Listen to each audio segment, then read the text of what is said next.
নমস্কাৰ, মই বৰ্তমান উপস্থিত আছোঁ তিনিচুকীয়া জিলাৰ মাকুম বেতজানৰ কাষতে লেচেঙা গাঁৱত। আৰু ইয়াতে যি আমাৰ মকৰ সিং ভূমিজ ডাঙৰীয়া আছে, তেখেতৰ বাসগৃহত উপস্থিত হৈছে। আমি জানিবলৈ পাইছিলোঁ যোৱা 17 নৱেম্বৰ তাৰিখে নতুন দিল্লীত আধুনিক ইণ্ডিয়া ফাউণ্ডেশ্যনৰ উদ্যোগত ধৰতী আব্বা ৰাষ্ট্ৰীয় শ্বহীদ বীৰ বিৰছা মুণ্ডাৰ জন্ম জয়ন্তী উপলক্ষে তেখেতসকলে তাত জনজাতীয় গৌৰৱ দিৱস উদযাপন কৰিছিলে। আৰু অসমৰ পৰা প্ৰায় 23জনীয়া এটা হাজৰী দল তাত গৈ উপস্থিত হৈছিলে। আৰু সেই অনুষ্ঠানতে আমাৰ ভূমিজ ডাঙৰীয়াক সন্মান জনাইছে, তেখেতক এখন সম্বৰ্ধনা পত্ৰ সম্বৰ্ধনা জনাইছে। গতিকে তাতে উপস্থিত হৈছে। তেখেতসকলৰ অনুভৱ, দিল্লীত গৈ কি অনুভৱ হ'ল, কেনেধৰণে তেখেতসকলে আগবাঢ়িলে, সেই সবিশেষ জানিব যত্ন কৰিম। প্ৰথমতে আমি যিসকল নাচনী গৈছিলে, ছোৱালী গৈছিলে, তেখেতসকলৰ পৰা জানিম কেনেকৈ লাগিলে, তাত গৈ কি অনুভৱ তোমালোকৰ? তাত গৈ আমাক বহুত ভাল লাগিলে। পোনপ্ৰথমেতো মই সদৌ অসম ভূমিজ কেন্দ্ৰীয় মহিলা সমিতিৰ তৰফৰ পৰা মই পোহৰ নিউজলৈ আন্তৰিক ধন্যবাদ জ্ঞাপন কৰিছোঁ। খুব ভাল লাগিলে, যিহেতু আমি তালৈ গৈ 17 তাৰিখে যোৱা আৰু আজি আমি ঘৰ ঘূৰি আহিলোঁ। আৰু চবতকৈ প্ৰথমেতো আমি চবৰ ওচৰত ক্ষমা বিচাৰিম, যিহেতু আমি ৰাতিপুৱাতে 5টা বজাত আহি উপস্থিত হ'লোঁ।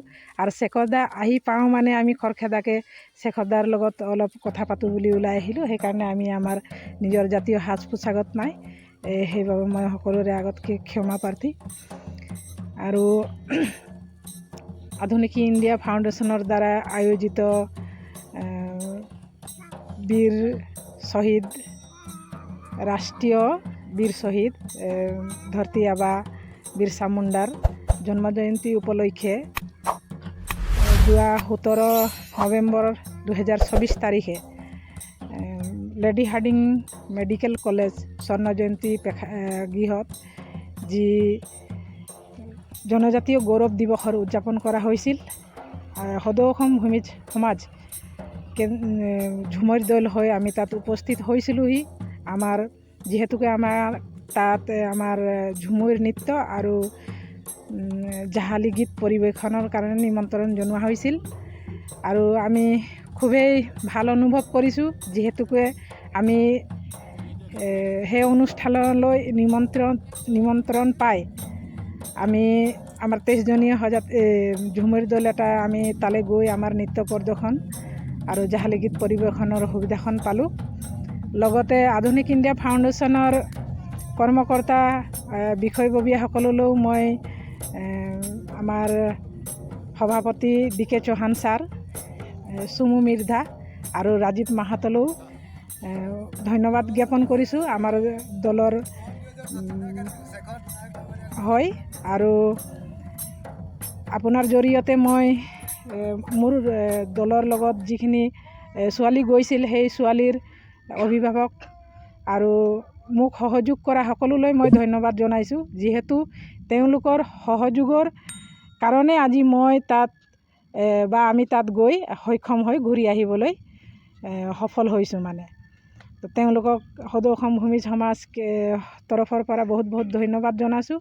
আৰু অনাগত দিনতো মই আমাৰ যিখিনি ছোৱালী তাত গৈ উপস্থিত হৈছিল, সেই ছোৱালীসকলৰ বা যিসকল ছোৱালী নাইও, সেই ছোৱালীসকলৰো অভিভাৱক বা সেই ছোৱালীসকলৰ পৰা সহায় সহযোগ পাম। শেষত মই ভূমিজ সমাজৰ হৈ সকলোকে ধন্যবাদ জনাইছোঁ। আজি যি আমাৰ সদৌ অসম ভূমিজ সমাজ তিনিচুকীয়া জিলাৰ হৈ যি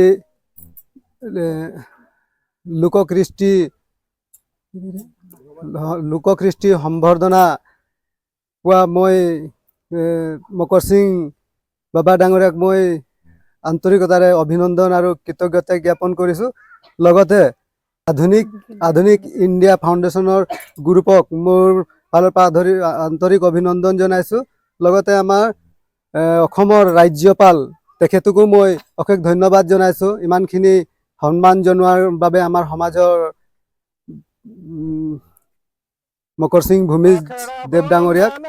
লগতে মই ধন্যবাদ জনাব বিচাৰিছোঁ যিমানখিনি ছোৱালীখিনি গৈছিলে তেখেতসকলৰ অভিভাৱকসকলক, যে ইমান উৎসাহপনাৰে সিহঁতৰ ল'ৰা ছোৱালীক দিল্লীলৈ যাবলৈ দিয়াৰ বাবে ইমানে কৈ মোৰ। আৰু লগতে আমি আমাৰ বৰডুবি আঞ্চলিক হৈ আমাৰ যি দল আমাৰ 23জনীয়া দল যি গৈছিল, জুলি বাইদেউ আৰু ৰিমিকি বাইদেউ আৰু মকৰ সিং ভূমিজ ডাঙৰীয়াক মই পুনৰবাৰ ধন্যবাদ আৰু কৃতজ্ঞতা জনাইছোঁ। প্ৰথমতে মই নিউজ চেনেলক আন্তৰিক ধন্যবাদ জনাইছোঁ আৰু মই খুব উৎসাহিত। আধুনিক ইণ্ডিয়া ফাউণ্ডেশ্যনৰ উদ্যোগত ধৰতী আবা ৰাষ্ট্ৰীয় শ্বহীদ বীৰ বিৰছা মুণ্ডাৰ 150তম জন্ম জয়ন্তীৰ লগত সংগতি ৰাখি জনজাতীয় গৌৰৱ দিৱস যোৱা ইংৰাজী 17 নৱেম্বৰ 2024 তাৰিখে নতুন দিল্লীৰ লেডি হাৰ্ডিং মেডিকেল কলেজৰ স্বৰ্ণ জয়ন্তী প্ৰেক্ষাগৃহত আয়োজিত অনুষ্ঠানলৈ কলাকৃষ্টিৰ ওপৰত কৰি অহা কৰ্মৰাজিৰ বিষয়ে তেওঁলোকৰ দৃষ্টিগোচৰ ক্ৰমে মোক সম্বৰ্ধনাৰ বাবে নিমন্ত্ৰণ জনোৱাৰ লগতে ঝুমুৰ নৃত্য আৰু জাহ্লি গীত পৰিৱেশনৰ বাবে অনুৰোধ জনাইছোঁ। আৰু এই নিমন্ত্ৰণ পাই মই সঁচাকৈ বহুত উৎফুল্লিত হ'লোঁ আৰু কম সময় থকা স্বত্তেও মই এই অনুষ্ঠান ঝুমুৰ নৃত্য আৰু জাহ্লি গীত পৰিৱেশনৰ বাবে উদ্যোগ ল'লোঁ আৰু মোৰ সদস্যবৰ্গ অৰ্থাৎ আমাৰ নৃত্যশিল্পীসকলে মোক সহযোগ জনোৱাৰ বাবে মই এই কাৰ্যখিনি মই খুব ভাল ধৰণে কৰি আহিব পাৰিলোঁ। ধন্যবাদ।